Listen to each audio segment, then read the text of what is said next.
Okay, so for today, I just want to introduce, of course, our subject matter, focus on mobile programming, particularly using Android and Java programming. No, so mobile programming using Android is a fascinating field that has transformed how we interact with technology in our daily lives. With millions of users globally, Android has become a household name powering devices ranging from smartphones to smartwatches. So the allure of Android development lies in its versatility and reach.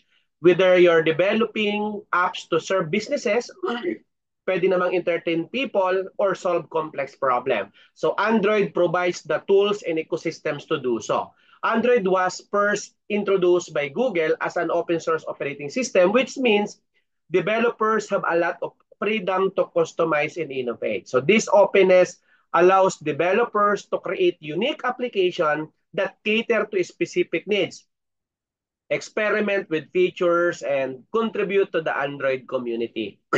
It has led to a thriving ecosystem of developers who continuously push the boundaries of what mobile apps can achieve. One of the key advantage of Android development is its accessibility because Android Studio, the official integrated development environment or yung IDE na tinatawag natin for Android development, makes it relative easy to get started, no? Because later on, I will show you a video presentation wherein you could able to install all the requirements for you to develop a mobile app.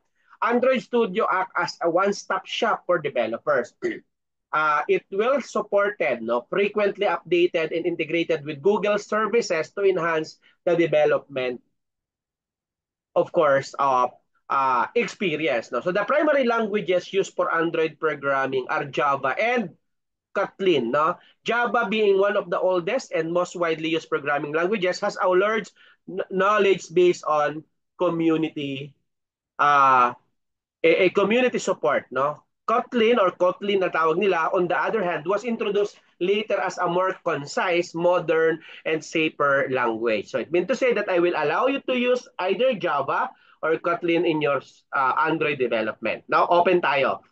Uh, both languages kasi is fully supported by Android Studio. That's why a while ago, as I mentioned, mag-install kayo ng inyong Android Studio and other software or tools needed for the Android development. And choosing between them depends largely on the developer's preference and project requirements. Now, so ang final project natin dito, dapat makapag-create kayo ng kahit isang basic application na may computation na sa mobile game. Okay, mobile programming is in Android, not necessarily game, no? Mobile programming in Android isn't just about writing code class, no? It involves understanding the structure of an Android application and how its components work together. So an Android app is built using four major activities, no? May major components like activities, services, broadcast receivers, and content providers. Now again, ang Android app is built using uh, four or apat na major components. So activities, services, broadcast receivers, and content providers. No? Activities represent the screen that users interact with, such as login or setting screen with activities. Services run tasks in the background, like playing music or fetching data from the internet. Broadcast receivers help apps respond to system-wide events. No? Uh, no, wide events, as I mentioned, like incoming messages or low battery, while content providers manage data sharing between different applications. Uh, Android apps are built on another architecture that starts with the Linux kernel.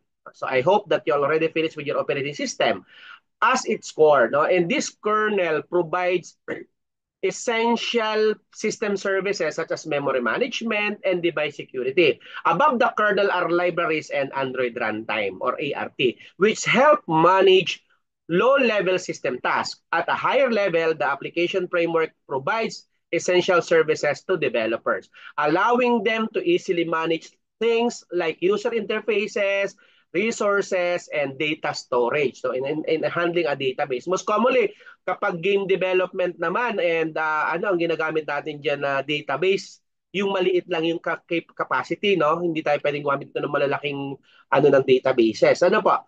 Now, one of the joys of mobile programming in Android is designing the user interface or the UI because Android's UI or user interface tools allow developers to create visually appealing, no, responsive and user-friendly interfaces that work across different devices, screen sizes, pwedeng ma-adjust, and orientations.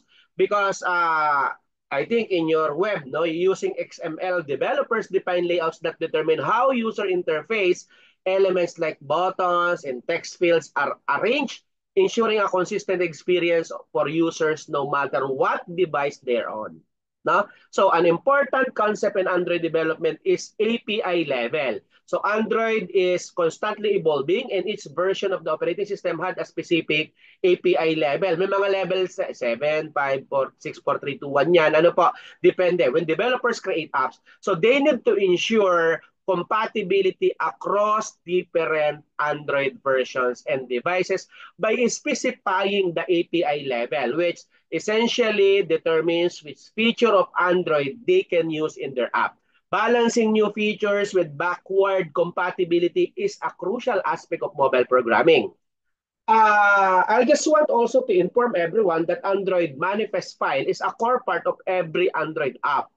This XML file provides essential information to the Android system, such as the app's components, permission it requires, and its hardware features.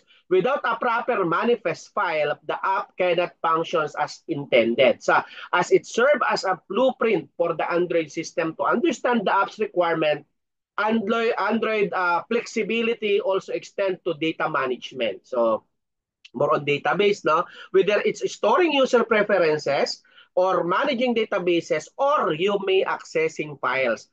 Because Android provides multiple options to handle data effectively. Apps can use, anong ginagamit natin database kapag mobile app? May idea kayo? What are the common or the most commonly used database for a mobile application? Sino may idea? Do you have an idea anong database ang ginagamit natin? Pwedeng MongoDB, pero ano yung mas SQL, commonly sir. used?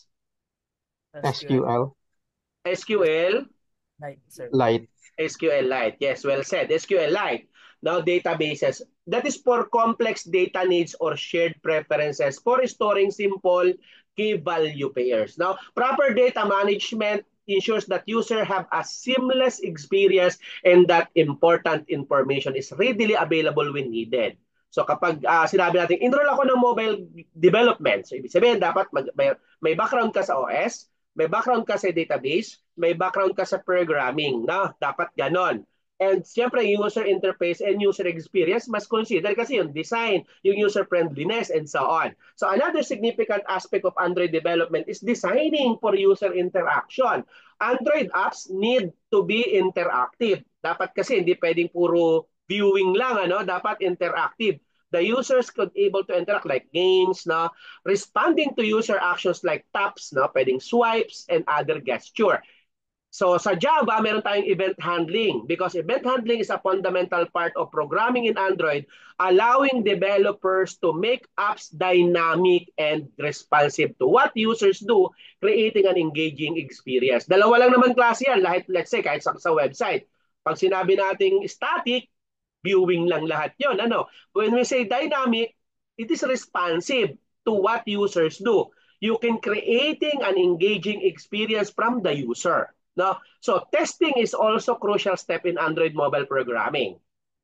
Right after creating or developing your mobile game or mobile program or mobile software, no, you need to test. No? Android Studio includes a powerful emulator that allows developers to run their apps on virtual devices before deploying them to physical devices. Yun ang kagandahan yung emulator. Doon kayo nagrara ng inyong mobile game, ng inyong mobile program. Ano po? Ang tawag po doon sa ano is emulator. This emulator helps identify issues early in the development cycle, ensuring that apps run smoothly across different screen sizes, version, at syempre, the most important one is the hardware configurations. You as developers can also test apps on physical devices to see how they perform in real-world scenarios. Now, testing on an actual device helps developers understand how user will experience the app, no? Especially when it comes to interaction like using the camera, accessing sensors, and managing connectivity. So these tests are vital for ensuring that an app works seamlessly on the intended devices. So to make an app available to users, Android developers usually publish it on the Google Play Store, which is the primary distribution platform for Android apps. No? So the process, kasi pagka pwede na siyang i-run sa Mac or sa iPhone or sa iOS, cross-platform na yon ang application. Pero syempre, kapag nag-start ka pa lang, pwede naman focus ka lang muna sa Android. Ano po? But kung capstone project na yan, so dapat multiple cross-platform na siya. Pwede siya sa iOS, pwede siya sa Android. May isa pa, yung sa isang another brand ng cellphone, iba rin kasi ang kanyang OS. No? So the process involved preparing the app for release, including optimizing it for performance, setting up monetization in strategies if applicable, syempre, and ensuring it complies with Google policies. So dapat po compliance sa Google yung inyong application. So publishing is the final step in the development journey but marks the beginning of reaching a wide user base. Siyempre, kapag meron tayong nilagay sa Google, tas interactive siya, possible mag-input ng data or na information, security is another essential consideration in Android development. Mobile apps often handle sensitive data, so ensuring the app is secure is critical. Now, Android provides a range of security features such as permissions, may encryption, and secure networking, which you as developers must implement to protect user information and prevent unauthorized access. Sa Kotlin naman, introduced as an official language for Android development, was a game changer. Ito yung pinakalitis na Kotlin, because it addressed many of Java's shortcomings by offering a more readable syntax. So kung ako yung tatanungin nyo, Java po ba Kotlin? So kung marunong ka naman sa Java, it's too easy for you to understand Kotlin. Ano po? Kasi nga, Kotlin addresses many of Java shortcomings by offering a more readable syntax, reducing the amount of boilerplate code, and providing powerful features like null safety. And this make Kotlin an attractive choice for both new and experienced developers looking to improve productivity and code quality. Ano po? The community around Android development is robust and supportive. So with countless forums, ako po, natutulong ako sa Android through yung mga pag-join ko ng mga group sa Facebook, sa LinkedIn, online courses, nag-aaral po ako sa mga online website, and resources available. Sometimes mag-play po ako ng video galing doon sa aking website na pinag-aralan ko po ng mobile programming at Android programming. So, yun nga po, graduate din po ako sa online po ng medyo magandang university sa other country. Ano po? Okay. So, with countless forums, online courses, and resources available, we or you as beginners can quickly learn the ropes, while experiencing developers can refine your skills and keep up with the latest trends. Google's comprehensive documentation and platforms like Stack Overflow provide valuable support when facing development challenges. So, mobile programming in Android is a journey of creativity, technical skills, and constant learning. Ano po? Kasi ang bilis ng pacing ng technology. From designing user interfaces to managing data, writing clean code, and ensuring compatibility. Across diverse devices, Android development offers a fulfilling experience, and it empowers developers to create apps that can change how people interact with technology, making everyday tasks easier, more entertaining, and accessible.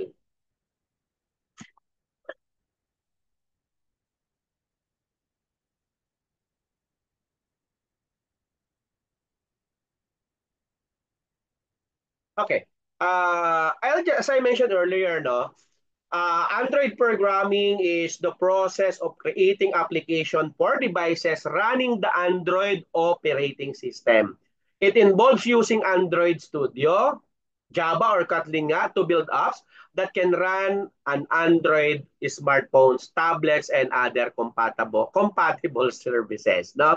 So the main programming language for Android development, yun nga, Kotlin or Java, Java was originally language, no, while Kotlin is now an official language for Android, offering more precise uh, offering more precise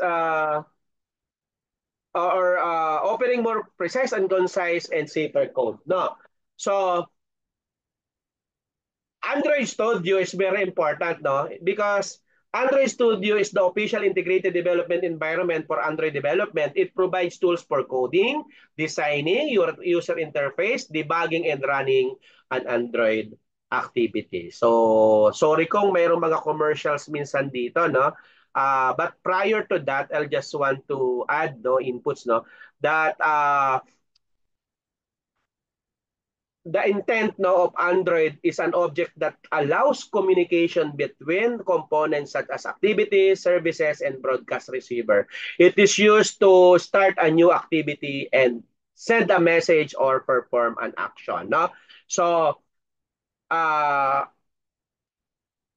a while ago, I've mentioned about Android manifest.xml file. It provides information about an app to the Android system because it includes details about the app's components, yung permissions, hardware requirements, and more. May nakikita tayo na Android package kit. Ano po? Sa Java kasi meron tayo mga ano, di ba? What is an APK file for Android? So, APK or Android package kit, no? File is the package file format used to distribute and install application on Android devices. Wait for a while. So,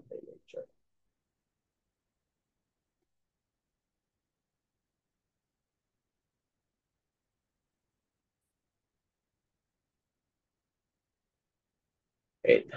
Okay. So, ano ba yung mga services ng Android? Services are components that run in the background to perform low-running tasks without user interaction, such as downloading a file or playing a music. Na? So, I just want to play my recorded video presentation. As I mentioned, no, medyo tiyagain nyo lang kasi may mga commercials, no? Pero i-off ko naman po yon after. So, wait lang.